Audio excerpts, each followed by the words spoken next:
చాలామంది విద్యార్థులు ఇదే స్కూళ్ళ నుంచి చదువుకొని ఈరోజు సమాజంలో మంచి గౌరవం దక్కించుకుంటున్నారు.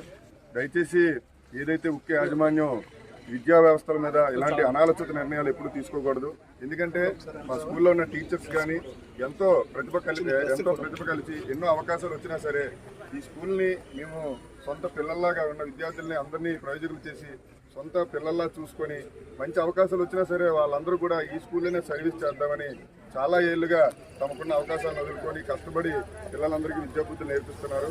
అదేవిధంగా స్టీల్ ప్లాంట్ ఎన్నో సిఎస్ఆర్ పథకం కింద ఎన్నో ఫండ్లని అదర్స్కి అంటే బయట వాళ్ళకి ఇస్తుంది.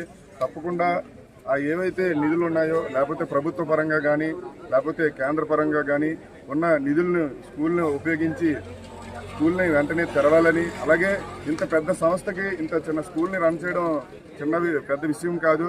కానీ ఎవరైతే అధికారులు ఉన్నారో వాళ్ళందరూ కూడా చదువుకొని ఈరోజు మీరు ఈ స్థాయిలో ఉన్నారు. మీరు ఎక్కడి నుంచో వివిధ రాష్ట్రాల నుంచి వచ్చి ఈరోజు మా స్టీల్ ప్లాంట్ని పరిపాలనిస్తున్నారు. దయచేసి మీరు ఒక విజ్ఞానంతో ఆలోచించండి. ఇలాంటి అజ్ఞానమైన నిర్ణయాలు దయచేసి తీసుకోవద్దు. ఎందుకంటే ఇది చిన్న విషయం కాదు. చిన్నపిల్లల మనసు ఈరోజు స్కూళ్ళు ఓపెన్ అవ్వాలి. రాష్ట్ర వ్యాప్తంగా అన్ని స్కూళ్ళు ఓపెన్ అవుతున్నాయి. ఈరోజు అందరూ కూడా బుక్కులు పట్టుకొని ఎంతో ఫీజులు కట్టుకొని పేద పిల్లలందరూ ఈరోజు స్కూళ్ళకి వద్దామని మంచి రోజని చెప్పి అందరూ వస్తే ఈరోజు స్కూళ్ళని మూసివేయడం చాలా దురదృష్టకరం. దీన్ని తప్పకుండా పై అధికారుల దృష్టికి, ప్రజాప్రతినిధుల దృష్టికి, అలాగే తెలుగుదేశం పార్టీ పరంగా ఉన్న పల్లా శ్రీనివాసరావు గారికి ఎవరైతే పెద్దవాళ్ళు ఉన్నారో వాళ్ళందరినీ కలిసి వాళ్ళ దృష్టిలో పెట్టి తప్పకుండా దీని మీద మేము పోరాడతామని మీ వేదికగా తెలియజేస్తాం.